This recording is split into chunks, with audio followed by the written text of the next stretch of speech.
Assalamualaikum warahmatullahi wabarakatuh.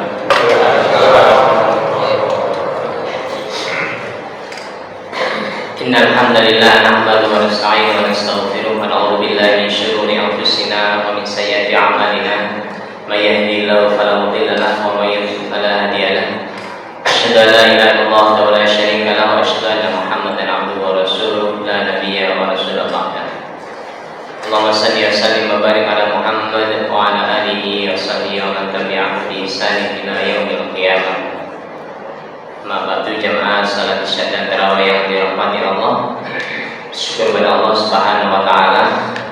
Kita malam hari ini masih ditakdirkan oleh Allah untuk bisa menghadiri jamuan Allah di menu spesial Ramadan yang mungkin tidak kita temui di luar bulan suci Ramadan, yakni aktivitas dia mulai salat isya dilanjutkan salat tarawih yang mudah-mudahan di tempat yang mulia ini bersama orang-orang yang dimuliakan oleh Allah Subhanahu wa taala. Dan kita berdoa semoga amaliyah kita selama awal bulan Ramadan sampai akhir Ramadan nanti mudah-mudahan diterima oleh Allah Subhanahu wa taala. Jamaah sekalian rahimakumullah, hari ini saya akan menyampaikan sedikit tausiah buat saya pribadi sesungguhnya dan pada jamaah sekalian terkait dengan anjuran untuk terus optimis menghadapi kehidupan kita. Jamaah sekalian yang dirahmati Allah, kita tentu mengetahui bahwa ternyata sudah tidak terasa Ramadan sebentar lagi akan meninggalkan kita. Bagi orang-orang yang senantiasa kemudian ingin dekat dengan Allah, rasanya begitu cepat Ramadan ini akan meninggalkan kita. Tapi bagi orang-orang yang agak menjauh dari Allah, mungkin perasaannya berbeda. Kok lama sekali nggak lebaran-lebaran gitu ya, tidak bisa dipercepat lagi. Nah ini mari kita sama-sama berintrospeksi. Kita di posisi yang mana? Apakah kita merasa ini perasaan yang di akhirat Ramadan ini kita semakin sedih karena ditinggalkan Ramadan, ataukah kita semakin gembira karena sebentar lagi sudah terbebas dari hukuman puasa dan semua aturan-aturan? Karena sesungguhnya sahabat Rasulullah SAW itu sampai kemudian Rasul mengatakan, andai kata kalian tahu keutamaan yang ada di bulan suci Ramadan ini, saya kalian akan minta setiap bulan di semua tahun itu, di satu tahun itu semuanya dijadikan Ramadan. Andai kata kalian mengetahui fadilah keutamaan yang ada di bulan suci Ramadan. Maka jamaah sekalian rahimahumullah, meskipun ini masih ada beberapa hari ke depan, maka kita berharap sebagaimana di sebuah perlombaan lari, kalau orang itu mendekati garis finish, dia akan mempercepat langkahnya atau semakin memperlambat kira-kira jemaah? Semakin dipercepat. Kenapa? Biar bisa menang di pertandingan. Tapi rasa-rasanya kok kita ini kalau mau jadi pemenang kok agak sulit nih. Karena kemarin sering kali kena godaan gaya gravitasi ya, sering ke bawah bantal gitu. Jadi rasanya mulai itu susah ya, pengennya tertarik oleh gaya gravitasinya bantal dan guling. Tapi kita tentu sebagai seorang muslim harus tetap, tadi yang saya sampaikan sebagai tema kita malam ini adalah kita harus tetap optimis meskipun kita ada beberapa hari. Kalaupun kita tidak bisa menjadi juara satu, ya paling-paling tidak jadi juara 25 atau juara 10 gitu ya. Maka mari kita manfaatkan betul-betul sisa waktu Ramadan ini, kita sambut dengan optimisme bahwa masih ada yang bisa kita lakukan di sisa terakhir Ramadan. Maka ini saya sedikit membagikan tips dari sebuah tulisan dari Ustaz Arafat yang mudah-mudahan bisa kita jadikan inspirasi buat kita semua. Yang pertama tipsnya adalah agar kita tidak terlalu ketinggalan jauh ya, di sisa Ramadan ini ada tips yang kemudian kita sikat dengan kata mudah. Mudah itu terdiri dari 5 huruf. Yang pertama M, U, D, A, dan H. Nah, apa itu kira-kira? Mari kita perhatikan yang pertama. Yang pertama adalah huruf M. Huruf M ini jurus yang bisa kita lakukan adalah jurus bahwa kita harus M, punya malu. Dalam diri seorang mukmin itu harus ada rasa malu kepada Allah. Kalau sudah malu, sudah dicabut oleh Allah, rasanya seseorang itu akan mudah sekali bermaksud kepada Allah. Saya tadi berjalan naik kendaraan dari daerah Buduran sampai ke arah kota Sidoarjo. Siang hari jam 2, kurang lebih jam 12, saya lihat banyak pemuda-pemuda yang mungkin di pekerjaannya ternyata berdiri di sampingnya pinggir jalan raya sedang menikmati nikmatnya mie ayam jam 12 siang. Ada yang ngerokok sebelahnya, ada yang minum seger ya. Mungkin kalau ditanya sampai agamanya apa ini, mungkin Pak Jina bisa menjawab ya, kira-kira jawabannya. Masa betul karena ya, sekarang punya ilmu baru. Jadi puasa setengah hari karena nggak kuat setengah hari, besok setengah hari tambah setengah hari berarti 1 hari ini. Ini ilmu ini sombong. Ya, ini menyesatkan, nggak boleh. Kita harus punya malu. Ya. Makanya kenapa kemudian puasa ini menjadi salah satu ukuran seseorang muslim ketakwaannya di hadapan Allah. Karena kita tidak tahu di siang itu kita ini orang puasa atau enggak, kita nggak ada bedanya. Yang tahu hanya Allah. Maka ketika dia merasa makan, nggak ada orang yang tahu. Dia lupa mungkin bahwa Allah ini maha melihat. Makanya ketika seorang itu punya rasa malu, dia mungkin tidak akan berani bermaksiat, tidak akan berani menyelewengkan transferan uang 349 triliun itu kalau dibuat THR banyak ya. Malu pada Allah, ini bukan uang saya, ini uangnya umat, uangnya rakyat yang harus kita selamatkan. Ini budaya malu yang kadang-kadang mulai hilang. Hanya orang bermaksiat itu karena merasa dia tidak ada yang melihat. Malu dia kepada Allah sudah tidak ada. Nah ini mari kita jaga. Rasa malu ini harus kita tetap ada pada diri kita agar kita ini malu bermaksiat kepada Allah. Karena ini yang menjadi pencegah kita untuk terus berbuat maksiat. Karena kita tidak tahu umur kita ini sampai pada batas mana.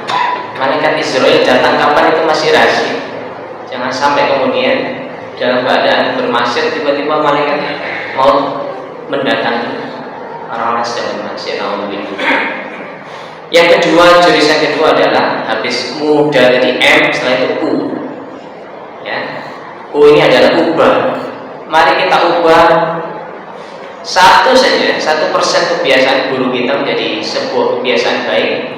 Itu akan membuat ada sebuah perubahan besar dalam diri kita. Kalau 1 hari kita berubah 1%, maka dalam 100 hari kita bisa berubah 100%. Contoh sederhana,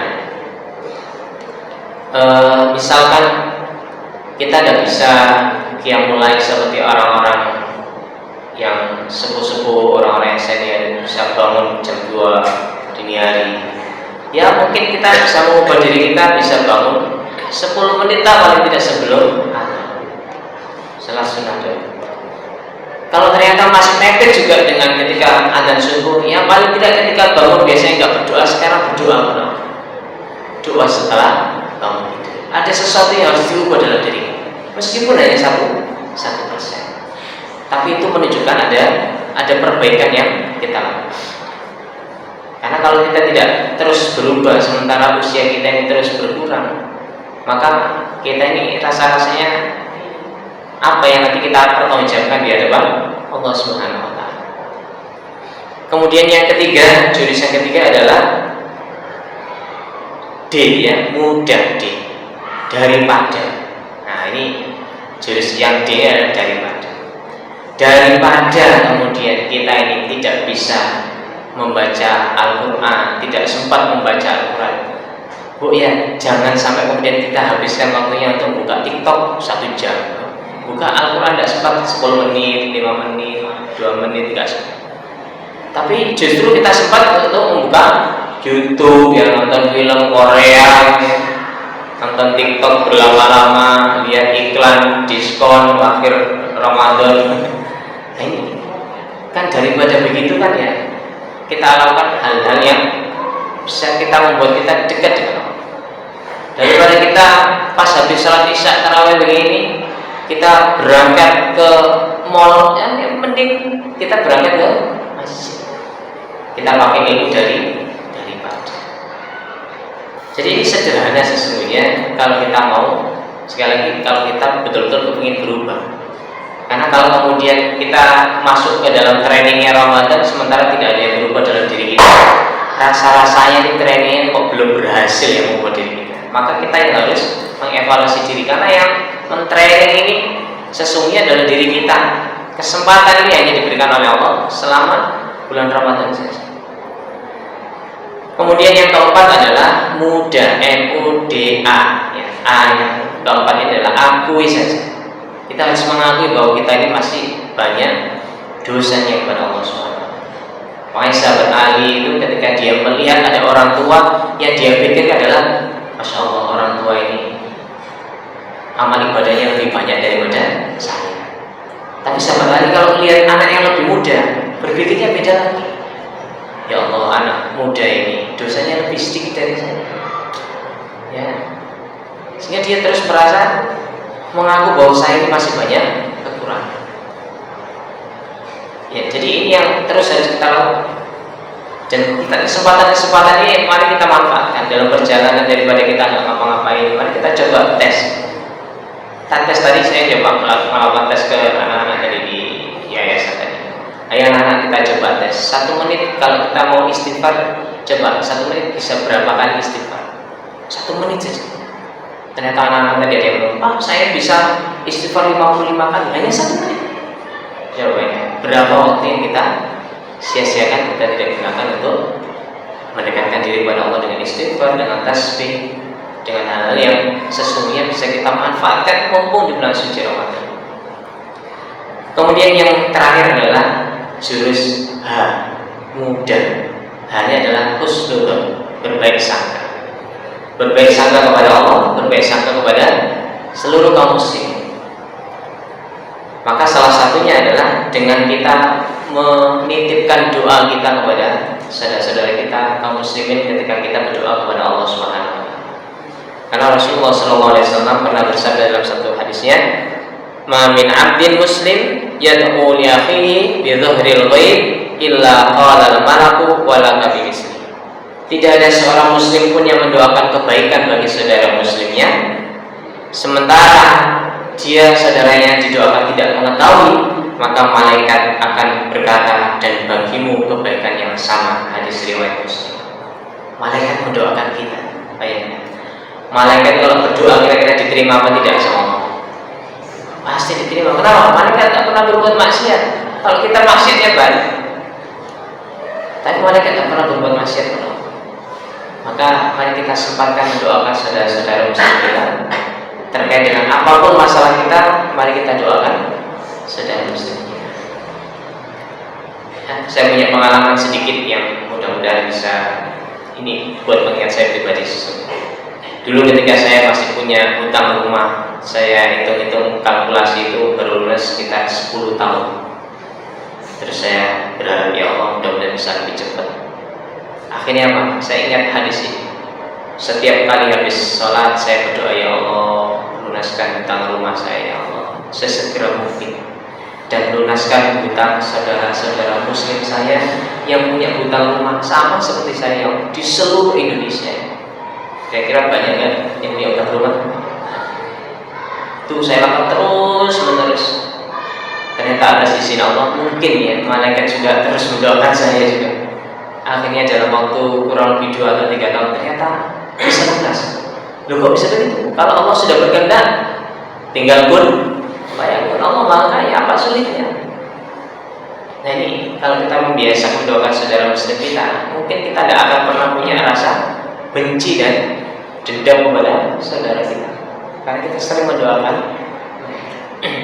Maka mari kita jangan berputus asa ya, kata Allah, wala tayasu min rauhillah, jangan berputus asa dari rahmat.